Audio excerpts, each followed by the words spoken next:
Baik Ibu, Bapak, kita bisa mulai. Bisa. Bismillahirrahmanirrahim. Assalamualaikum warahmatullahi wabarakatuh. Waalaikumsalam warahmatullahi wabarakatuh. Alhamdulillah wa syukurillah. Allahumma shalli wa sallim ala Muhammad wa ala ali Muhammad wa ba'd. Ya kami hormati yang mulia kita semua. Ustaz Nurul Ahmadi Hasan Sabari. Yang kami hormati Ketua DKM Masjid Al-Qur'an Bapak Haji Sriyanto. Terima kasih telah berkenan bersama kami. Yang kami hormati Ketua Yayasan Mitra Amal Sejati atau Yamusti Ustaz Haji Supardi. Ketua Panitia pertemuan pada sore hari ini Ustaz Syahidati. Bapak Ibu sekalian peserta pertemuan yang semoga kita semua dirahmati oleh Allah Subhanahu wa taala. Para sukarelawan atau volunteer yang selalu bergerak untuk mengadakan pendampingan kepada rekan-rekan kita semua. Semoga Allah balas setiap doa dari Bapak serta kita semua yang baik dan berkenan. Amin. Bagus sekali kepada Allah bersama kita panjatkan puji syukur kepada Allah Subhanahu wa taala atas nikmatnya sehingga kita bisa berkumpul. Pukul 15.45. Bermuajah dalam rangka mendengarkan nasihat-nasihat kebaikan dari guru kita semua yang kami sampaikan di saat ini dalam keadaan sehat walafiat. Mari kita panjatkan puji syukur kepada Allah di qaulil hamdulillahirabbil alamin. Alhamdulillahirabbil alamin.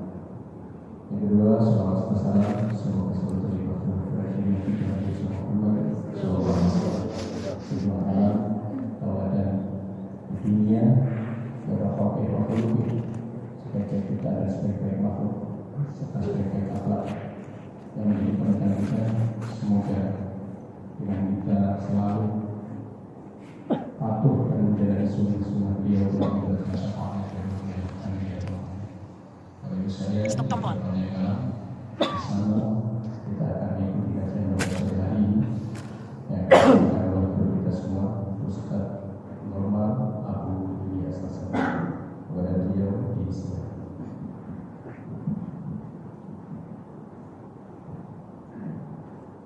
Bismillahirrahmanirrahim. Assalamualaikum warahmatullahi wabarakatuh. Waalaikumsalam warahmatullahi wabarakatuh. Innal hamdalillah nahmaduhu wa nasta'inuhu wa nastaghfiruh wa na'udzu billahi min shururi anfusina wa sayyiati a'malina. May yahdihillahu fala mudilla wa may yudlil fala hadiya lahu. Asyhadu an la ilaha illallah wahdahu la syarika lahu wa asyhadu anna Muhammadan 'abduhu wa rasuluh la nabiyya wa la rasula ba'da. Amma ba'd. Yang kami hormati terutama dalam hal ini pengurus DKM Masjid Al-Qur'an yang telah memfasilitasi pertemuan kita ini, majlis yang penuh dengan berkah. Kemudian yang kami hormati juga Ketua Yayasan Mutiara Umat Sejati, Mitra Umat Sejati, Ustaz Haji Supardi, Hafizahullah. Yang kami hormati juga para asatidzah, para ustadzah, pendamping kita semua. Semoga apa yang kita lakukan ini dicatat oleh Allah Subhanahu wa taala sebagai amal saleh, sebagai amal yang memiliki nilai maslahat di dunia dan maslahat di akhirat. Amin.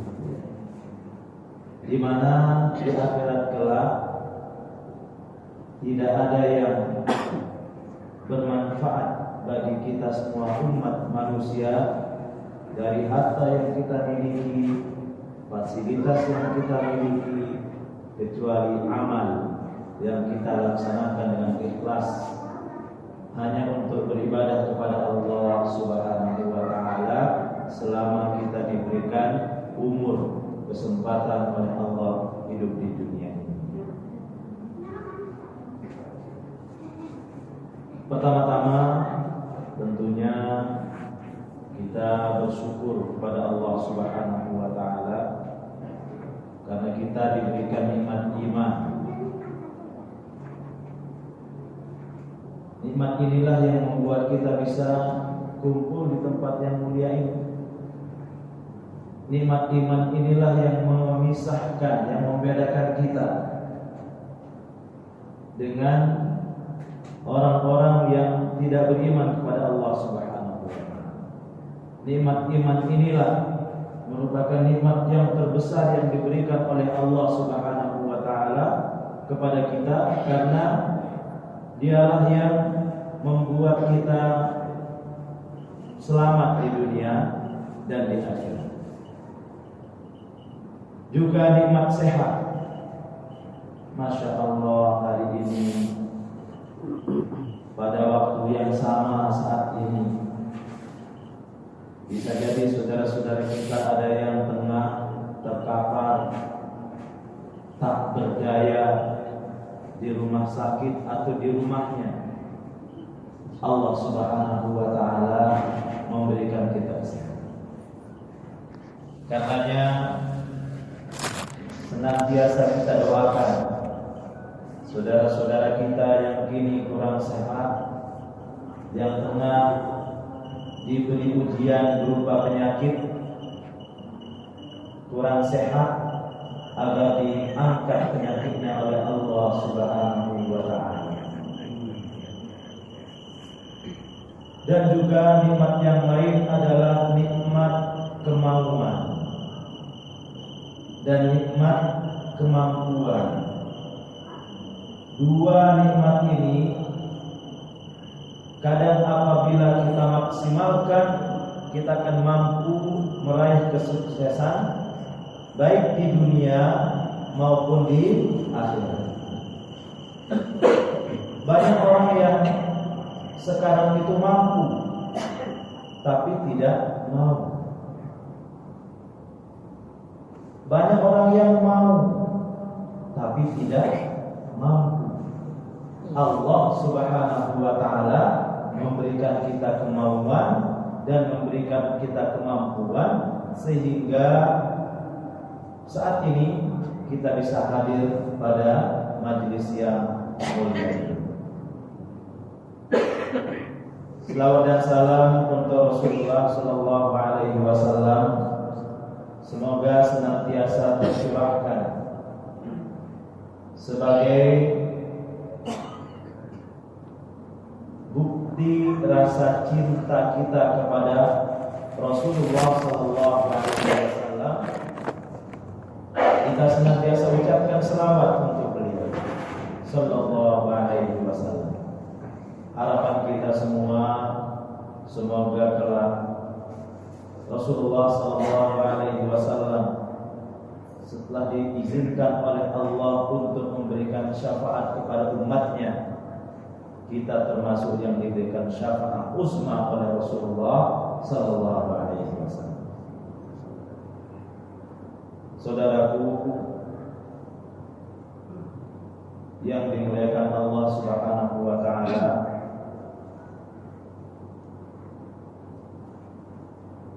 kita masih dalam suasana Syawal. Karenanya majelis kita ini bisa disebut halal bihalal. Ya, kita tidak sedang membahas itu halal bihalal dari mana asalnya, enggak. Ya, karena sudah menjadi kebiasaan kita kalau kumpul-kumpul untuk sesuatu yang bermanfaat, silaturahim antar muslim, itu disebut dengan halal bihalal. Maka alhamdulillah saya dapat informasi banyak dari saudara-saudara yang berasal dari luar Bekasi. Alhamdulillah.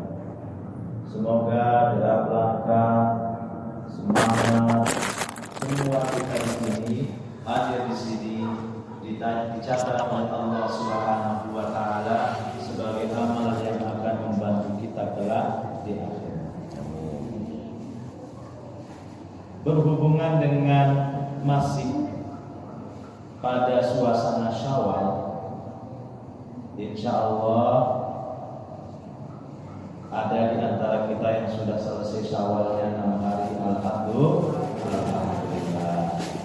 Atau mungkin baru 2-3 hari, alhamdulillah. Masih ada sisa waktu ya untuk kita cukupkan menjadi 6 hari sehingga kita mendapatkan fadilah puasa di mana pahalanya seperti puasa 1 tahun.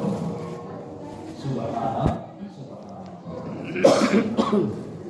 Baiklah, sebenarnya semangat Ramadan, semangat tarawih, semangat tilawah, semangat ibadah-ibadah kita pada bulan Ramadan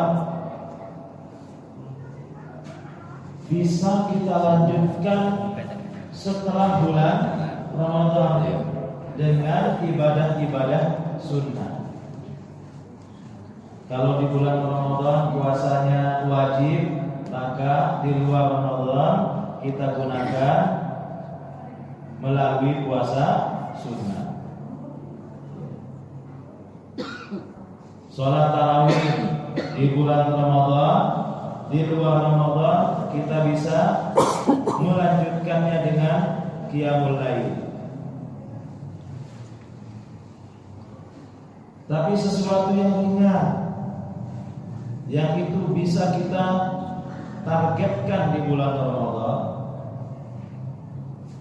di mana semua rata-rata umat Islam pada bulan Ramadan sebelum masuk Ramadan punya azam yang kuat untuk melakukan sesuatu yang bisa dilakukan di bulan Ramadan juga di luar Ramadan. Apa itu? Membaca Al-Quran. Masya Allah ya. Belajar Al-Quran dan mengajarkan Al-Quran itu di mata Rasulullah SAW adalah umatnya yang terbaik. Rasulullah SAW pernah bersabda, sebagaimana kita sama-sama hafal hadisnya, ya, pernah dengar hadisnya. Rasulullah SAW bersabda, khairukum man ta'allama al-Qur'ana wa 'allamahu. Sebaik-baik kalian adalah orang yang belajar dan mengajarkan Al-Quran. Jadi Al-Quran ini menjadikan derajat orang yang belajar dan mengajarkannya sama, yaitu sebaik-baik umat Rasulullah SAW. Ya. Jadi yang mengajar maupun yang diajarkan Al-Quran oleh Rasulullah SAW disebut sebagai khairukum, sebaik-baik kalian. Maka kalau pada bulan Ramadan kita semangat menghatam beberapa kali, kita semangat tadarus setiap hari, maka hendaknya di luar Ramadan setidaknya kita memiliki jadwal untuk membaca Al-Quran, untuk belajar dan mengajarkan Al-Quran. Mengapa demikian? Karena Al-Quran inilah di antara cara Allah menyelamatkan umat manusia dari kesengsaraan hidup. Allah Subhanahu wa taala menciptakan manusia lalu menjamin kesejahteraannya, menjamin kenyamanannya, menjamin keselamatannya dengan menurunkan Al-Qur'an. Saudaraku, bapak-bapak, ibu-ibu yang dirahmati Allah Subhanahu wa taala, kalau kita baca Al-Fatihah, maka ayat pertama adalah Bismillah. Iya. Bismillahirrahmanirrahim. Ayat kedua Alhamdulillahi Rabbil Alamin. Coba kita di majelis yang mulia ini pelan-pelan kita Bismillahirrahmanirrahim dengan menyebut nama Allah yang Maha Pengasih lagi Maha Penyayang. Masya Allah, ini kalimat selalu kita ucapkan. Mau makan, Bismillahirrahmanirrahim. Mau kemana aja, apa saja yang kita lakukan diawali oleh Bismillahirrahmanirrahim. Kadang kita suka lupa. Ya. Padahal kalau kita ucapkan Bismillahirrahmanirrahim dalam sebuah amalan, mau naik motor atau mau naik ojek atau mau ngepel atau mau nyuci atau mau masak atau apa saja, maka makna yang dikandung adalah dalam melaksanakan aktivitas kita itu ada Rahman, ada Rahim Allah Subhanahu wa taala. Senantiasa ada Maha Pengasih dan Maha Sayang Allah Subhanahu wa taala. Kita tidur Bismillahirrahmanirrahim. Bangun juga, makan Bismillahirrahmanirrahim, minum Bismillahirrahmanirrahim, ngasuh selonjoran Bismillahirrahmanirrahim. Ya, jadi semuanya nanti tidak keluar, tidak lepas dari ke Maha Kasih Allah dan Maha Penyayang Allah. Oleh karena itu Rasulullah SAW bersabda, siapapun yang apapun perbuatan yang tidak dimulai dengan Bismillahirrahmanirrahim, maka ia terputus.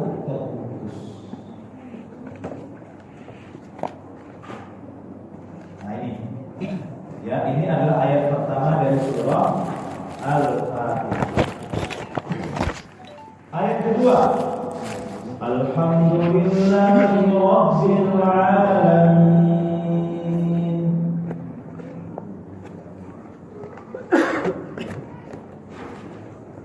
Kalau kita baca hadis Abu Hurairah, setiap hamba Allah ketika sholat dan membaca Alhamdulillahi Rabbil Alamin, Allah nimpalin, Allah menjawab,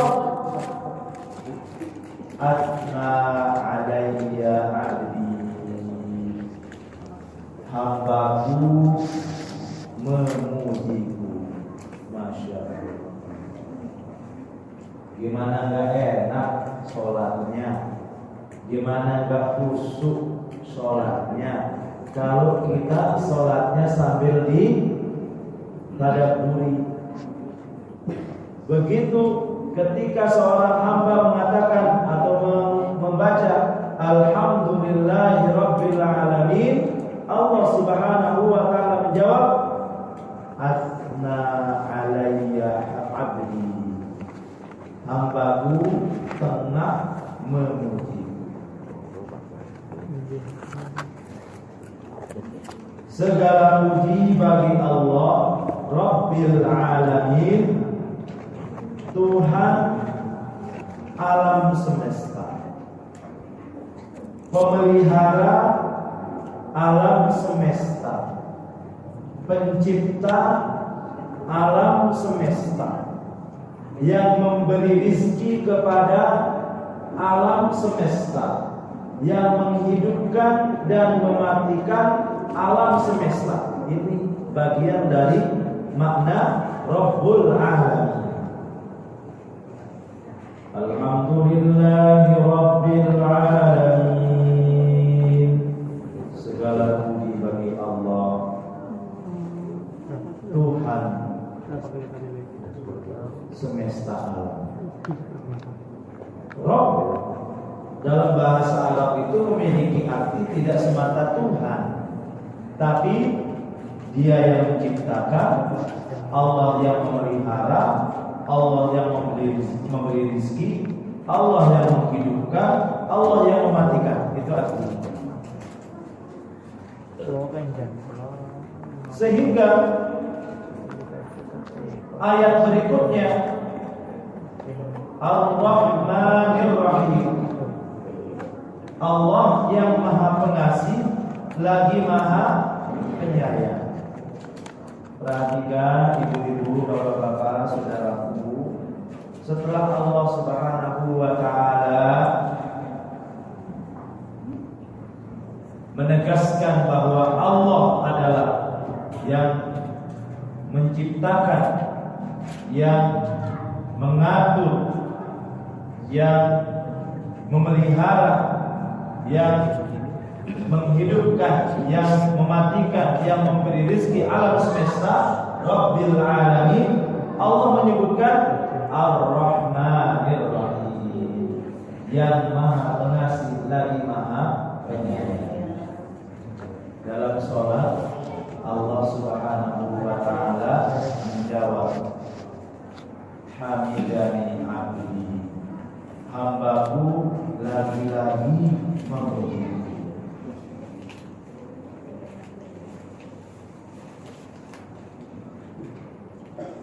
Bukti bahwa Allah Subhanahu wa ta'ala Ar-Rahman Ar-Rahim, menurut ulama tafsir, Allah Subhanahu wa ta'ala menurunkan para nabi, mengutus para nabi. Bukti bahwa Allah Subhanahu wa ta'ala Rabbul Alamin, yang memelihara alam semesta, dan Allah Subhanahu wa ta'ala Allah yang Ar-Rahman Ar-Rahim. Allah Subhanahu wa ta'ala menurut ulama tafsir menurunkan atau mengutus para nabi dan menurunkan Al-Quran. Maka ada korelasinya, ya.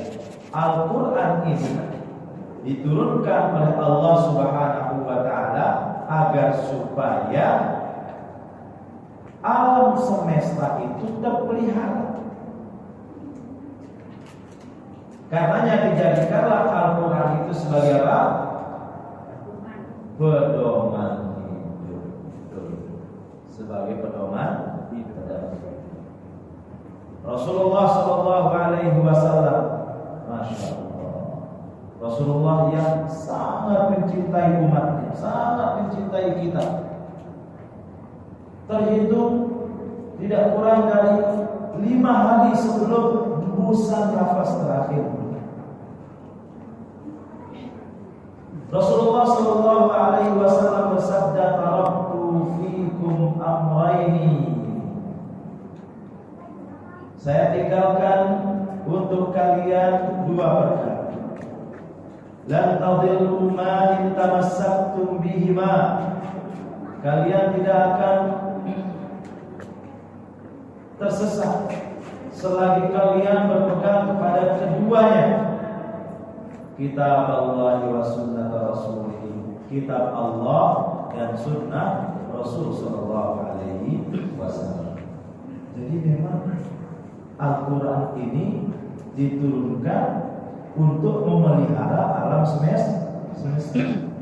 Kenapa? Karena Allah Subhanahu wa ta'ala Rabbul Alamin, pemelihara alam semesta.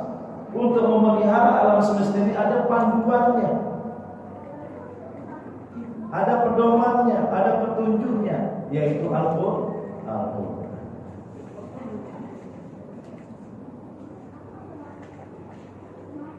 Maka diutusnya Rasulullah sallallahu alaihi wasallam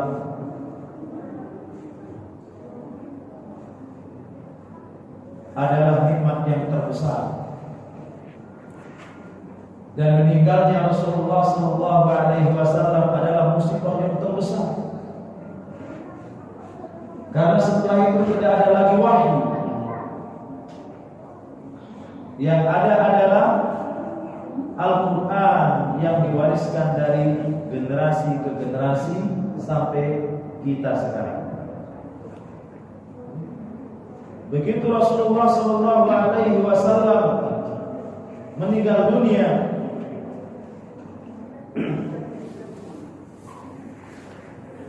maka yang menjadi pedoman kita adalah Al-Quran dan Sunnah Rasulullah sallallahu alaihi wasallam yang diwariskan dari generasi ke generasi sampai kepada kita saat ini.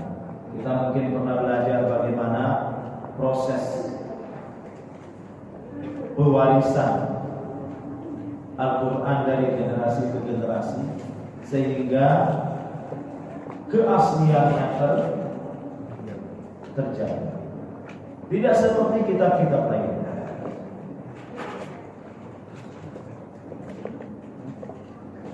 Rasulullah sallallahu alaihi wasallam mengumpamakan keberadaan beliau sebagai pelengkap para nabi, penutup para nabi, pelengkap syariat Allah Subhanahu wa taala. Dalam sabdanya Rasulullah sallallahu alaihi wasallam bersabda, "Matsali perumpamaanku wa matsalul anbiya'i min qabli dan perumpamaan nabi-nabi sebelumku kamatsali rajulin perumpamaannya seperti seseorang bana baitan yang membangun satu rumah fa ahsanahu wa ajmalahu maka lelaki itu membangun rumah itu dengan indah fa ajmalahu dan dia bikin seelok mungkin rumah itu illa mawdi'a labinatin min zawiyatin kecuali satu ubin saja di pojokan. Itu yang tidak diletakkan, tidak dipasang. Semua bangunan, sisi-sisi bangunan, bagian bangunan rumah tersebut indah. Kata Rasulullah sallallahu alaihi wasallam, illa mawdi'a labinatin min zawiyah. Kecuali satu sisi saja di pojokan ada ubin yang tidak terpasang. Waja'alan nasu yatufuna bihi maka manusia kemudian mengelilingi rumah itu. Wa ya'jabuna minhu mereka terkagum-kagum dengan keindahannya. Wa yaqulun dan mereka setelah melihatnya mengatakan laula hadhil labinah duhai betapa indahnya rumah ini. Laula hadhil labinah sekiranya ada ubin ini, sekiranya di bagian ini diletakkan ubin. Fa'anal labinah maka Rasulullah mengatakan sayalah ubin yang belum dipasangkan itu. Fa'ana khatamun nabiyyin maka akulah penutup para nabi. Lengkap syariat Allah Subhanahu wa taala setelah Rasulullah sallallahu alaihi wasallam diutus. Makanya para sahabat bercerita bahwa tidak ada satupun yang itu merupakan ilmu kecuali Rasulullah Sallallahu Alaihi Wasallam mengajarkan kepada kita. Alhamdulillah, kita menemukan Islam dalam syariatnya yang sudah sempurna. Tinggal kita bagaimana mencari kesempurnaan Islam itu dan mengamalkan. Ya, kita mencari kesempurnaan Islam itu dari mana? Dari majelis-majelis ilmu seperti ini. Kita datangi para ulama, kita datangi para tuan guru, kita minta nasihatnya, kita bertanya tentang agama kita, maka insya Allah kita akan menemukan betapa Islam adalah agama yang mengatur segala-galanya. Islam adalah agama yang sudah sempurna.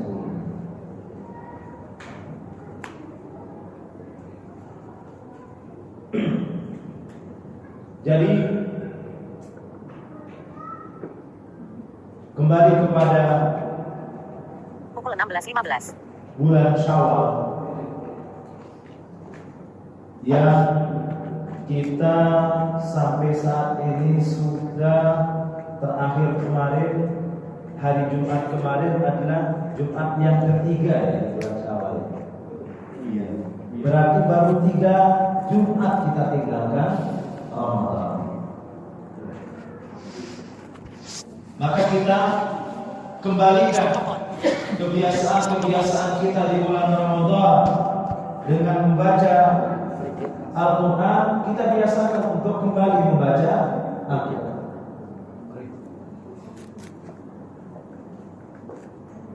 Dan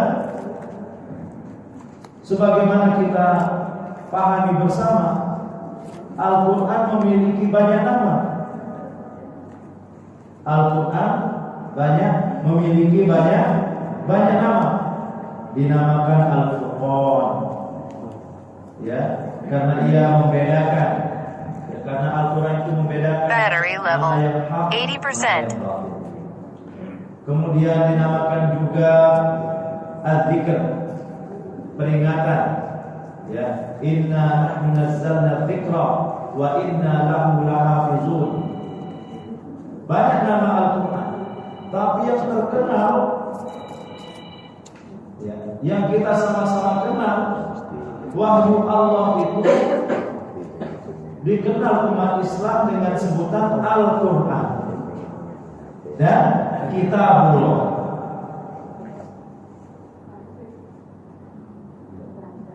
Kenapa dinamakan Al-Quran? Atau kenapa wahyu Allah yang diturunkan kepada Rasulullah SAW itu dinamakan Al-Quran? Secara bahasa, Al-Quran itu artinya bacaan. Maka kalau kita termasuk umat Islam yang beriman kepada kitab Allah, maka kita harus membacanya. Ya, kita harus membacanya. Pelan-pelan kita belajar.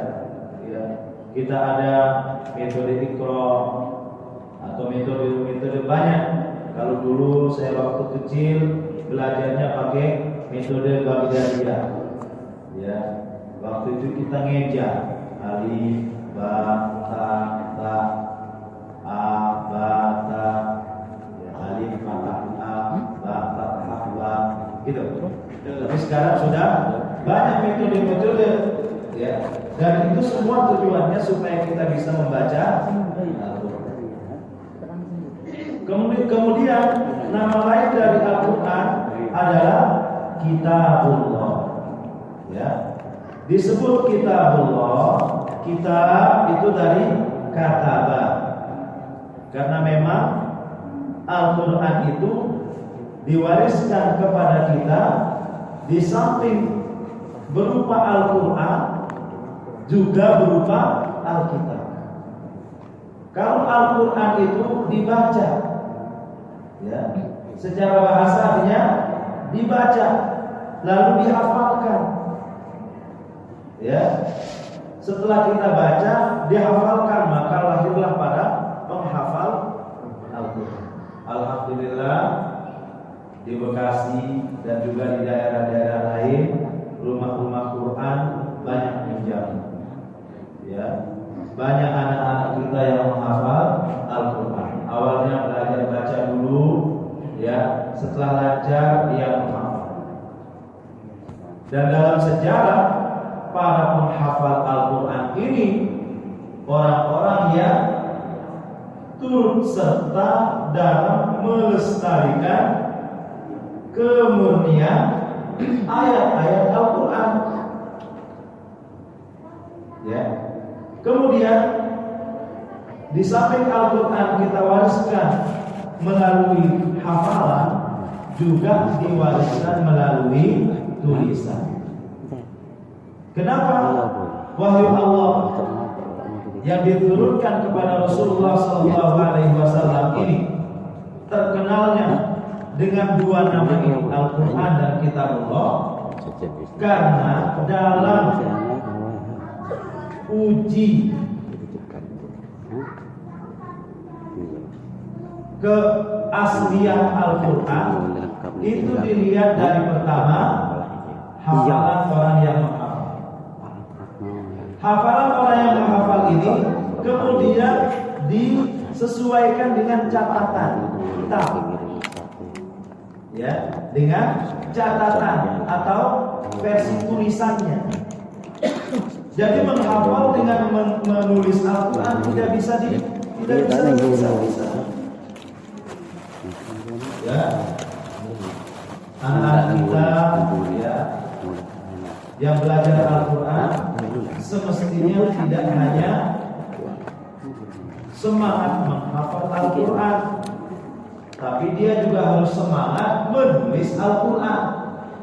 Karena dengan menghafal dan dengan menulis Al-Quran itulah kemurnian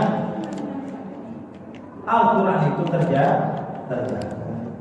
Jadi tidak bermodalkan hafalan saja. Hafalan orang yang menghafal ini dites, ya, disinkronkan dengan tulisan yang ada. Cocok enggak? Kalau enggak, maka disesuaikan. Begitu juga tulisan yang ada di dalam Al-Quran itu juga disesuaikan dengan hafalan para hufaz. Masya Allah, hari ini ada orang yang salah tulis Al-Quran, hari ini juga bisa ketahuan bahwa ini tidak sesuai dengan hafalan para hufaz.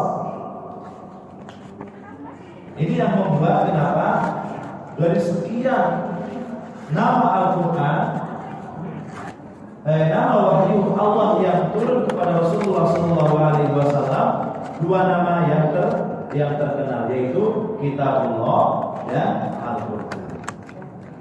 Ya, sekali lagi, ya, saya ulangi, disebut Kitabullah karena dia dibaca dan dihafal, disebut Al-Quran karena dia dibaca dan dihafal, disebut Kitabullah karena dia dicatat. Dalam proses menguji keaslian Al-Quran itu melalui dua cara, yaitu hafalan orang-orang yang menghafal Quran, para hufaz, dan juga tulisan yang ada di mushaf. Maka mengajar Al-Quran hendaknya di samping membaca juga menulis. Kemudian dari nama Al-Quran di samping tadi Al-Furqan, kemudian Al-Quran, Al-Kitab, kemudian Al-Dzikr, peringatan. Karena memang berkaitan dengan nama Al-Quran, Al-Dzikr, peringatan. Itu kalau kita baca Quran, Pak, Bu,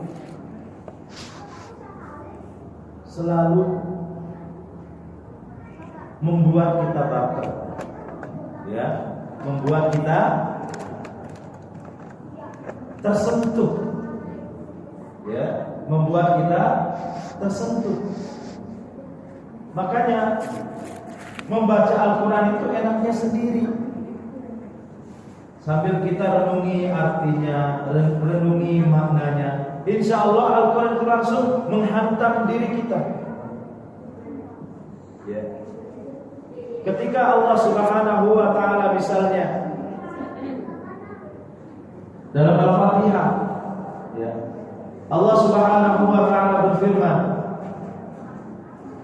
Ar-Rahmanir Rahim, Maliki Yaumiddin.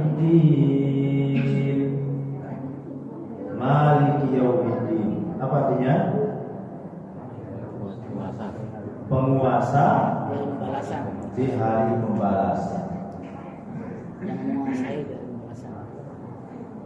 Masya Allah. Jawaban Allah ketika kita baca ini apa? Alhamdulillahi Rabbil Alamin, Ar-Rahmanir Rahim, Maliki Yaumiddin. Penguasa di hari pembalasan. Itu saja kita renungi maksudnya, makna kandungannya. Enggak terasa, enggak terasa. Rasa takut kita tiba-tiba datang, rasa sedih kita tiba-tiba datang. Karena ya Rasulullah, Allah Subhanahu wa Ta'ala menjawab ketika kita mengatakan Maliki Yaumiddin, Maliki Yaumiddin, penguasa pada hari pembalasan. Allah Subhanahu wa Ta'ala menjawab, Fawwada alayya abdi, hambaku menyerahkan semua perkaranya kepadamu.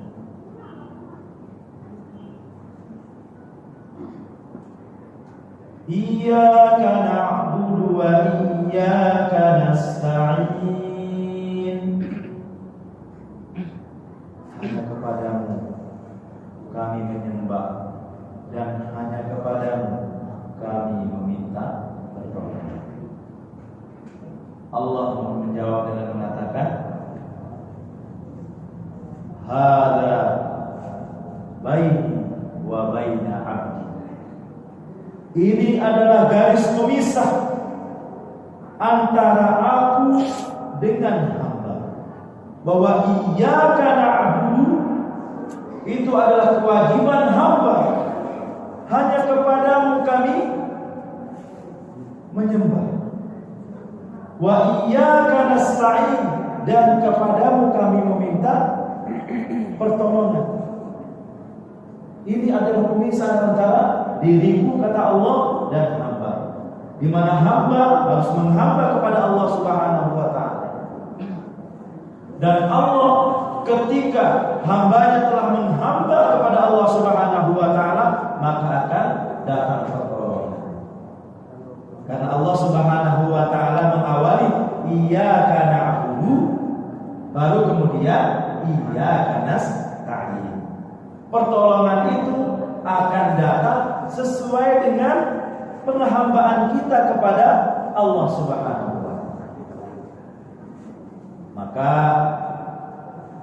kalau ulama memberikan nasihat kepada kita, apabila apa yang kita inginkan, apa yang kita minta kepada Allah Subhanahu wa Ta'ala, toh rasa-rasanya belum juga tercapai, belum juga terkabul, jangan-jangan masalah di iyyaka na'budu, sehingga berpengaruh pada iyyaka nasta'in. Kalau kita renungi terus iyyaka na'budu wa iyyaka nasta'in, ulama tafsir mengatakan iyyaka na'budu ini adalah obat. Karena nanti di antara sifat dari Al-Quran itu adalah sebagai obat. Ya. Iyyaka na'budu ini obat, iyyaka nasta'in juga obat. Iyyaka na'budu itu obat dari dia. Stop tombol. Karena orang yang senantiasa beribadah kepada Allah Subhanahu wa taala, dia mengikhlaskan ibadah hanya kepada Allah Subhanahu wa taala, dia terhindar dari riya. Iyyaka nasta'in itu juga obat. Ulama mengatakan iyyaka nasta'in itu adalah obat kesombongan. Orang yang sombong biasanya lupa siapa yang memberikan nikmat. Tapi kalau orang yang mentadabburi iyyaka na'budu wa iyyaka nasta'in akan sadar betul bahwa apa yang ia miliki itu adalah pemberian Allah Subhanahu wa taala. Apa yang ia bisa lakukan itu hanya atas dasar pertolongan Allah Subhanahu wa taala. Ia tidak akan sombong. Terus kita terjemahkan dalam kehidupan kita sehari-hari. Ya. Bagaimana kita akan senantiasa menata hati kita untuk senantiasa memurnikan, mensucikan, membersihkan ibadah kita hanya kepada Allah Subhanahu wa taala, dan hati kita supaya tunduk dan bersyukur atas nikmat Allah Subhanahu wa taala. Unzur ila man huwa asfal minkum wa la tanzur ila man huwa unzur ila man asfal minkum. Lihatlah ya kepada orang yang lebih rendah dari kamu, karena itu akan lebih memelihara hati kita ya dari sifat sombong. Kalau kita terus melihat ke atas, melihat orang terus, akhirnya akan nampak apa? Akan lahir rasa putus asa, tidak mensyukuri apa yang ada. Padahal Allah Subhanahu wa taala memberikan kepada kita itu sesuai dengan kebutuhan kita. Ya, sesuai dengan kebutuhan kita. Kadang kemauan kita besar dan belum tentu apa yang kita mau itu yang kita butuhkan. Ini iyyaka na'budu wa iyyaka nasta'in. Ihdinas siratal mustaqim, siratal ladzina an'amta 'alaihim ghairil maghdubi 'alaihim waladdallin. Allah Subhanahu wa taala menjawab, hada li abdi wa li abdi ma sa'al. Ini adalah hak hamba. Aku akan tunjukkan dia jalan yang lurus, jalan orang-orang yang aku berikan nikmat kepada mereka, bukan jalan orang yang aku murkai dan aku beri kesesatan. Hada li abdi, ini adalah memang untuk hamba, wa li abdi ma sa'al, dan untuk hamba semua apa yang dia minta. Masya Allah. Di akhir percakapan itu dalam surat kita, kemudian kita mengatakan, ya Allah, kabulkan semua permintaan. Indah. Kalau kita tadabburi arti Al-Quran, benar-benar Al-Quran itu adalah peringatan bagi kita. Ya, fadzakir fa inna dzikra tanfa'ul mu'minin. Berikanlah peringatan, dan peringatan itu hanya bermanfaat untuk orang yang beriman. Masya Allah. Ketika Al-Quran Allah turunkan dan kita jadikan sebagai dzikr, sebagai peringatan dalam kita mengayuh hidup kita ini, dalam perjalanan kita ini, maka Allah Subhanahu wa taala akan memberikan ketenangan. kita akan lebih realistis, kita akan lebih legowo, kita akan lebih menerima, kita akan lebih lapang terhadap apa yang diberikan oleh Allah Subhanahu wa Ta'ala. Ingat saya jadinya bagaimana para sahabat radhiyallahu anhum, mereka adalah pilihan Allah yang dipilih untuk membersamai Rasulnya di awal-awal dakwah Rasulullah SAW. Mereka adalah manusia-manusia mulia yang membersamai Rasulullah SAW dalam setiap langkahnya, dalam setiap tangis dan tawa Rasulullah SAW. Mereka adalah manusia tegar. Mereka adalah manusia yang lebih kuat dari baja. Mereka lah yang membuat Islam sampai saat ini datang sampai kepada kita, para sahabat radhiyallahu anhu. Dan semulia-mulia umat manusia, umat Rasulullah SAW adalah para sahabat radhiyallahu anhu. Para sahabat ini murid-murid Rasulullah SAW, manusia yang berhati mulia, yang tidak ada dendam dalam hati mereka antar sesama mereka, yang tidak ada iri antar satu dengan yang lain, kecuali ghibthah. Ghibthah itu artinya iri, tapi dalam bentuk yang positif. Dia tidak mau kalah dalam hal kebajikan. Fastabiqul khairat.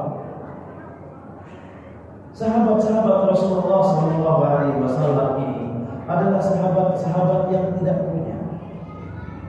Datang kepada Rasulullah SAW, mengadu kepada Rasulullah, ya Rasulullah, para sahabatmu yang kaya raya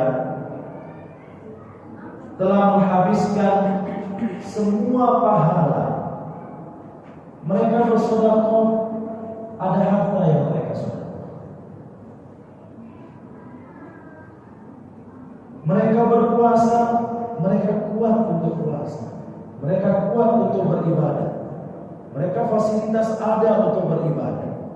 Sementara kami adalah sahabat-sahabatmu yang tidak punya. Maka Rasulullah SAW menghibur para sahabatnya, kemudian mengatakan, bacalah Subhanallah setelah sholat 33 kali, Alhamdulillah 33 kali, Allahu Akbar 33 kali. Itu akan menyamai pahala jihad yang mereka lakukan. Maka para sahabat yang memiliki keterbatasan ini senang dengan kabar gembira yang diberikan oleh Rasulullah SAW.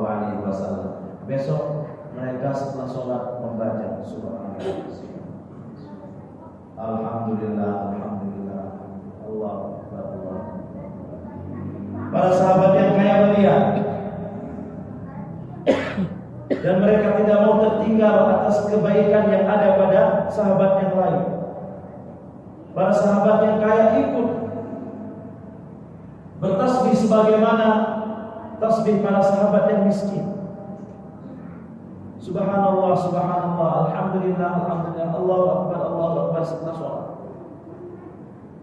Pada hari yang lain, sahabat yang penuh keterbatasan ini datang kepada Rasulullah SAW. Ya Rasulullah, orang kaya, sahabat-sahabatmu yang kaya juga mengikuti apa yang kami lakukan. Maka Rasulullah SAW menghibur para sahabatnya dengan mengatakan, dzalika fadlullahi yu'tihi man yasha. Semua kekayaan yang diberikan, kelimpahan yang diberikan kepada mereka adalah karunia Allah, yu'tihi man yasha, yang diberikan oleh Allah kepada siapa yang Allah kehendaki. Artinya, dengan keterbatasan kita tidak boleh pesimis. Kita harus optimis dan kita percaya bahwa ini adalah karunia Allah Subhanahu wa taala yang diberikan kepada kita dengan maksud hikmah yang kita tidak tahu, dengan tujuan yang kita tidak tahu.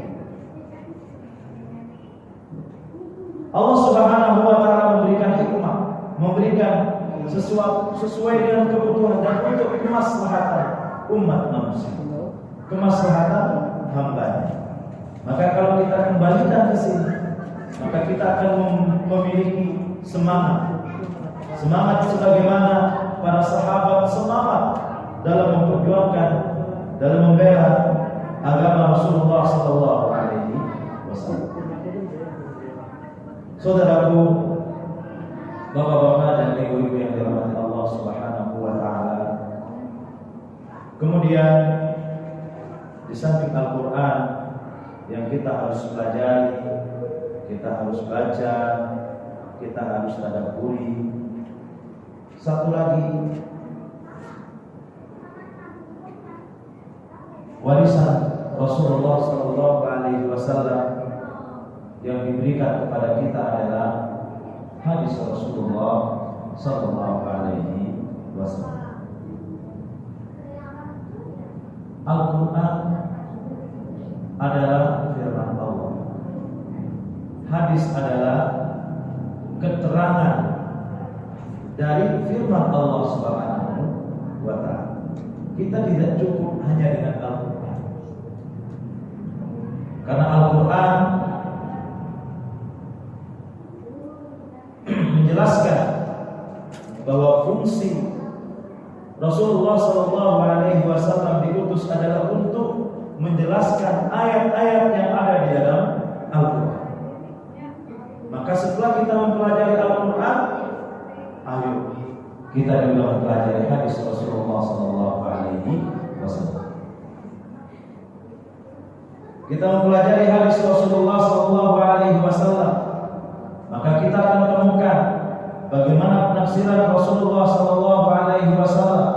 Karena para sahabat ketika pada zaman Rasulullah sallallahu alaihi wasallam bertanya kepada Rasulullah sallallahu alaihi wasallam tentang arti sebuah ayat. Tidak semua para sahabat itu mengerti kandungan daripada Al-Qur'an, arti daripada Al-Qur'an. Wa a'iddu lahum mastata'tum. Ya. Rasulullah sallallahu alaihi wasallam menafsirkan kekuatan. Ya. Harus kaum muslimin harus mempersiapkan kekuatan untuk melawan musuhnya. Rasulullah sallallahu alaihi wasallam banyak menafsirkan ayat-ayat, banyak menafsirkan dan menjelaskan kepada para sahabatnya tentang ayat-ayat Allah Subhanahu wa ta'ala. Maka setelah kita mempelajari Al-Qur'an, kita harus mempelajari sunnah Rasulullah sallallahu alaihi wasallam. Juga supaya kita juga terhindar dari hal-hal yang maaf sedikit-sedikit bid'ah, sedikit-sedikit bid'ah. Ya. Kenapa? Karena kita belum mempelajari sunnah Rasulullah sallallahu alaihi wasallam. Yang bisa jadi itu ada tuntunannya dari Rasulullah sallallahu alaihi wasallam, karena tidak ada di dalam Al-Qur'an, orang kemudian mengatakan itu tidak ada dalam Islam. Rasulullah sallallahu alaihi wasallam hidup bersama para sahabatnya, menjelaskan kepada para sahabatnya tentang apa yang ada, apa yang terkait dengan syariat Allah Subhanahu wa ta'ala, sehingga kita menemukan Islam yang sudah sempurna seperti ini. Seperti yang dia katakan di awal, ayo kita cari kesempurnaan dengan mempelajari Al-Quran dan Sunnah Rasulullah Sallallahu Alaihi Wasallam. Apa itu hadis yang kita akan pelajari? Hadis adalah perkataan Rasulullah Sallallahu Alaihi Wasallam.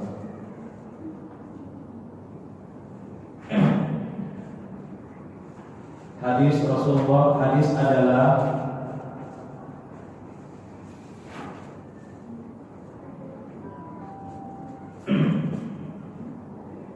ma udhifa ila Nabi sallallahu alaihi wasallam min qaulin aw fi'lin aw taqririn aw sifatin. Hadis adalah apa yang disandarkan kepada Nabi sallallahu alaihi wasallam berupa perkataan. Seperti sabda Rasulullah sallallahu alaihi wasallam, innamal a'malu binniyat wa innama likulli imri'in ma nawa. Ini adalah contoh dari hadis perkataan, hadis berupa perkataan sallallahu alaihi wasallam. Ma udhifa ila Nabi sallallahu alaihi wasallam, apa-apa yang disandarkan kepada Rasulullah sallallahu alaihi wasallam berupa perkataan. Maka nanti kita akan temukan dalam hadis, dalam kitab-kitab hadis, dalam kitab-kitab ulama mengatakan qala Rasulullah sallallahu alaihi wasallam. Rasulullah sallallahu alaihi wasallam, itulah hadis Rasulullah, hadis qauli Rasulullah sallallahu alaihi wasallam. Min qaulin berupa perkataan, au fi'lin atau berupa perbuatan Rasulullah sallallahu alaihi wasallam yang dilihat oleh para sahabat, kemudian dijelaskan kepada kita. Rasulullah sallallahu alaihi wasallam bersabda, "Shallu kama ra'aitumuni usolli." Salatlah kalian sebagaimana kalian melihat aku salat. Kita ini umatnya yang lahir pada jauh dari wafatnya Rasulullah sallallahu alaihi wasallam.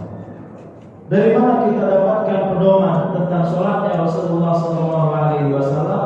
Dari hadis fi'li, dari hadis yang merupakan perbuatan Rasulullah sallallahu alaihi wasallam yang dijelaskan oleh para sahabat yang melihat langsung Rasulullah sallallahu alaihi wasallam. Bagaimana sholatnya, bagaimana wudunya, sholatnya, bagaimana qiyamnya, bagaimana puasanya, bagaimana hajinya Rasulullah sallallahu alaihi wasallam. Itu semuanya tercatat lengkap dalam kitab-kitab para ulama. Tidak ada yang tersisa kecuali dicatat oleh para ulama dalam kitab-kitab. Dan kitab dari abad 1 Hijriah sampai sekarang itu terwariskan. Ya, ada jejaknya. Kalau kita lihat, ya bahkan di toko-toko kitab yang berbahasa Arab kita bisa lihat ya, bagaimana keterangan para ulama tentang syariat Islam dari zaman ke zaman. Jadi tidak ada yang tutup. Kalau kita tuntut, kalau kita menggali, kalau kita mencari ilmu Islam ini, kita akan temukan kesempurnaan Islam. Ketika kejadian bom di WTC di Amerika dulu, yang awal-awal terorisme itu, mungkin saudara-saudara, bapak-bapak, ibu-ibu pernah dengar. Presiden Amerika itu senantiasa mengatakan ini yang menyebabkannya adalah Islam. Ini adalah yang menyebabkan adalah Islam. disebutkan Islam dalam ceramahnya.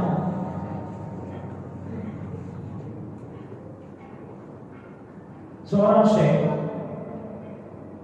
di Saudi itu bertanya kepada dua orang Amerika, kenapa dia masuk Islam? Kata dua orang pemuda itu mengatakan, saya masuk Islam gara-gara ucapan Presiden Amerika Bush.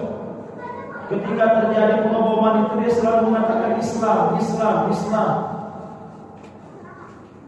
Kami penasaran, Islam itu apa? Apakah itu merek produk? Apakah itu nama makanan? Apakah itu nama mobil? Penasaran. Karena kalau kita Islam di Indonesia ini biasa, ya, kita paham Islam itu nama agama, nama sebuah agama. Tapi di negara yang minoritas Islam, mereka nggak tahu Islam itu apa. Ya, akhirnya cari tahu, googling Islam itu apa. Barulah dia menemukan bahwa ternyata Islam itu adalah nama agama.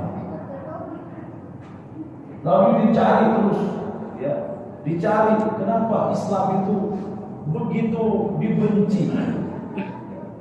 Dicari tentang syariat Islam, akhirnya kemudian dia masuk Islam. Itu orang kafir yang nggak ngerti, yang nggak paham, yang nggak pernah dengar Islam. Dia dengar ketika terjadi pengeboman, bisa masuk Islam. Sama dengan kita di sini. Mungkin kita nggak pernah dengar Zoroaster. Itu nama agama. Bahagia. Itu nama agama. Tapi agama di entah berantah di mana nih. Ya. Ya.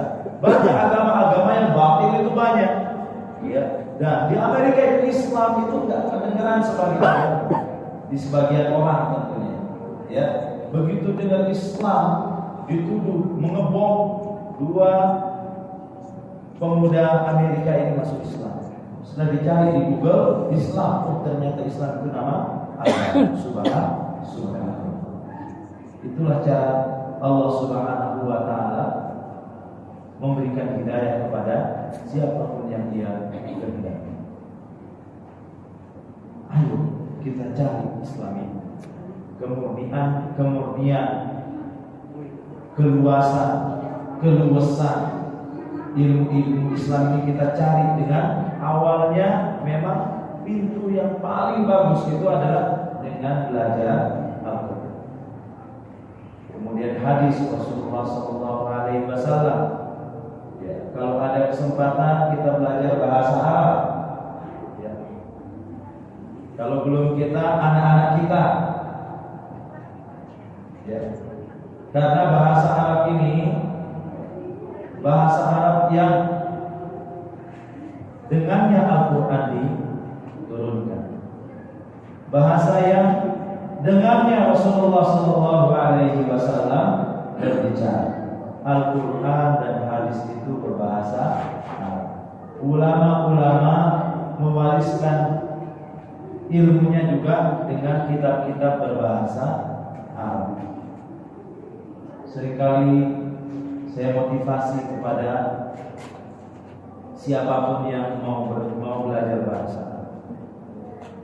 Memang sengaja bahasa Arab ini dikesankan oleh mereka orang-orang kafir itu sebagai bahasa yang susah. Supaya apa? Supaya kita tidak belajar bahasa Arab.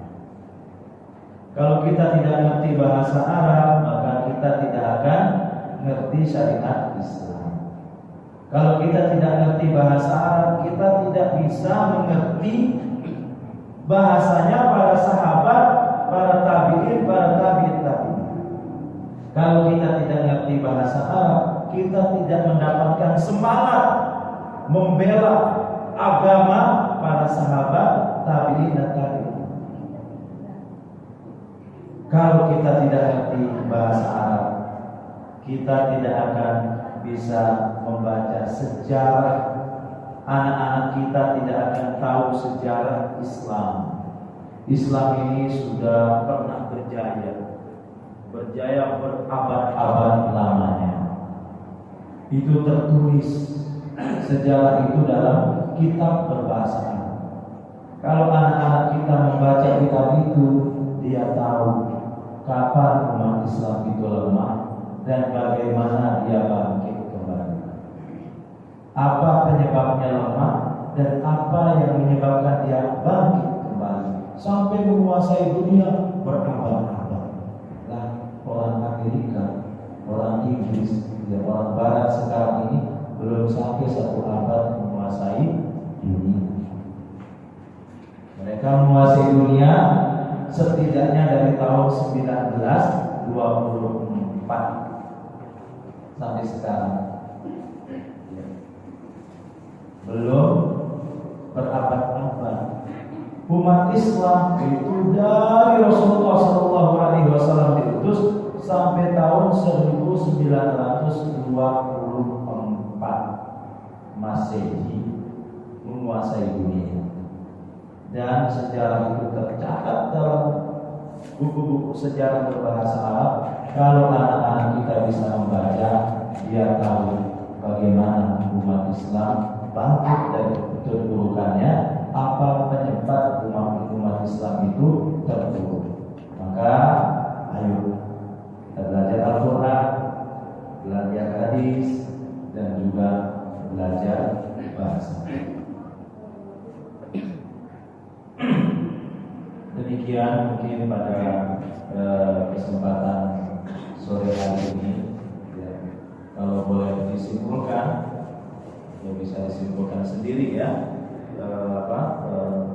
materi kita pada sore hari ini. Intinya adalah ayo semangat kita belajar Al-Quran.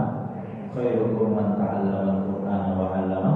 Sebaik-baik kalian adalah orang yang belajar dan mengajarkan. Saya tambah sedikit. Begitu saya keluar kuliah dari India, saya kemudian diminta untuk mengajar TPA.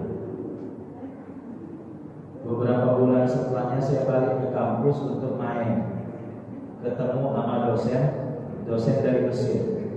Masih ingat nama saya karena baru beberapa bulan lulus. Dipanggilnya saya, "Nak, kamu sekarang ngajar di mana?" "Saya ngajar TPA, Ustaz atau Syekh. Saya ngajar TPA." Beliau mengatakan, "Kamu adalah sebaik-baik umat selagi kamu ikhlas menjalankan." Karena Rasulullah SAW bersabda, "Khairukum man ta'allama Al-Quran wa 'allama." Jadi saya akhirnya sampai sekarang alhamdulillah ngajar TPA, ngajar Al-Quran, ya, dengan motivasi itu. Karena ngajar-ngajar yang lain tidak ada hadisnya yang mengatakan khairukum langsung sebaik-baik kalian, tidak ada, kecuali mengajarkan dan belajar dan mengajarkan Al-Quran. Sebaik-baik kamu di mana? Di mata Rasulullah. Kalau di mata Rasulullah sebaik-baik kalian, insya Allah di mata Allah juga sebaik-baik kalian selagi kita ikhlas. Tapi kalau tidak ikhlas, kebalikannya. Demikian. Subhanallahumma wa bihamdika, asyhadu an la ilaha illa anta, astaghfiruka wa atubu ilaik. Stop tombol. Dikembalikan kepada Waalaikumsalam warahmatullahi wabarakatuh. Waalaikumsalam warahmatullahi wabarakatuh.